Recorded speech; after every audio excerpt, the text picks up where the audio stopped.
Have you ever thought about how weird God's first miracles are to show his power through Moses to Pharaoh, right? The first thing that Moses has to do is throw a staff on the ground and it becomes a serpent.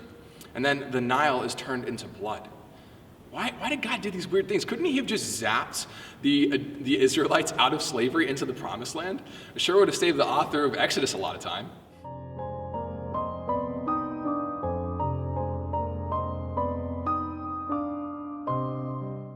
My name is Jacob Hubbard, and this is Freedom, Chapter 7, brought to you out of St. Thomas Aquinas in Pilot Point, Texas. We're joining you here today from St. Paul's in Richardson. So we already mentioned how weird the first miracles of God are, but perhaps there's something deeper going on here than at first glance, right? So God, again, we talked about this before, he's intimately personal, and he humbles himself to become a part of our experience and our reality. And I think that he's doing that again here. He's entering into a way in which the Israelites and the Egyptians would actually understand him to be divine. Because as we see in the first miracles, what happens here, the Egyptian sorcerers are actually able to turn their staffs into serpents as well. And they're able to turn the Nile into blood, or somehow. And so God is appearing in direct competition with the Egyptian sorcerers. And in a way, by doing that, he's actually showing the Israelites, look, the divinity that you recognize, I'm here too, but I'm so much more powerful than that.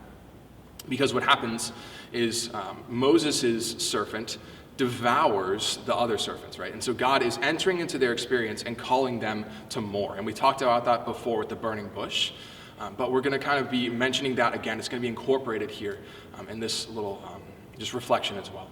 But if I were God, I would have made a show of it, I wouldn't have just made my staff a serpent so that everyone could understand. I would have shown up in lightning and thunder and just and made sure that there was no way that anyone questioned me. I would inspire them all to belief through fear, through absolute certainty that I'm God. I may have come down and just revealed to them I am the Lord and just scared the heck out of them, But God doesn't do that.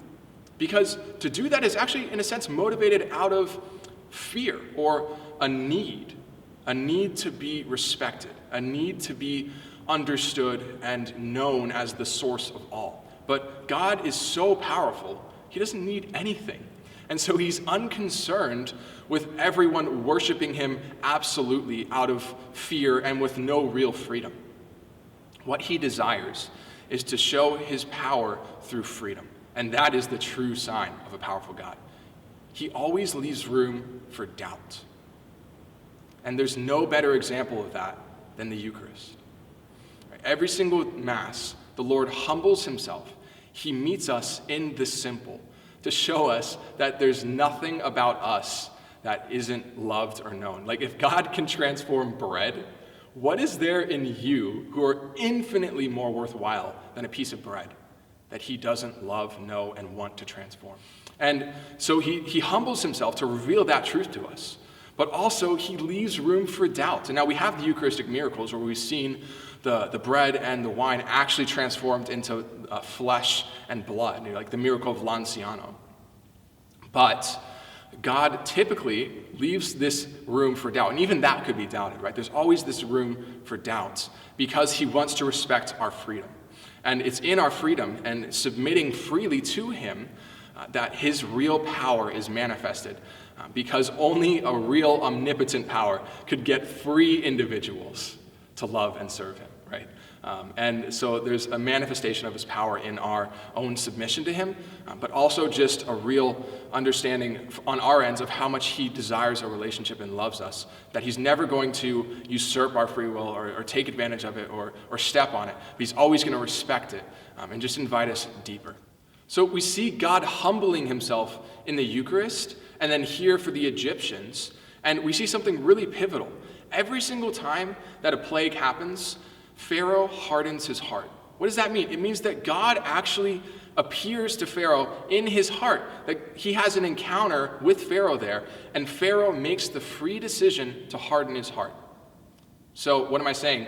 All of us have that exact same choice every single time that we go to Mass, or that we hear a little whispering from God, or that we're in prayer, or that something happens and we're like, oh, that's a coincidence. Is it really? Whatever those things are, we have that chance, that opportunity to, instead of hardening our hearts and just thinking it's random chance or that God really isn't here or that he doesn't care, to submit ourselves in faith to the truth that God actually is there, intimately involved with us, and he cares so much more deeply than we could ever fathom or understand.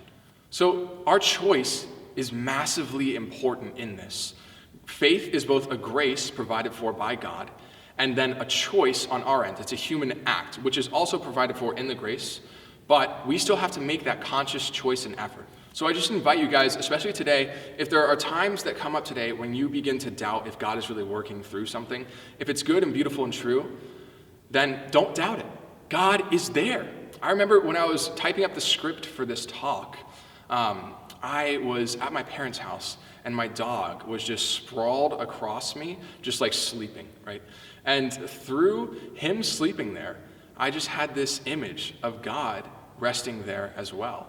And that God had given me the words to share here, and then he just was sleeping because he completely trusted me to flush that out in the way that he wanted. And he didn't need to micromanage. He just spoke a word, and then he just slept. And how beautiful of an image is that? And I could choose in that moment to reject that image and be like, oh, that's stupid. My dog's just napping. Like, well, I'm just making this up. Or I could accept it and experience God's love in the ordinary through that. And so I invite all of us today just to not doubt God moving in the simple, but just to consciously choose to accept his love and thereby have an extraordinary encounter with him. Thank you. Have a great day.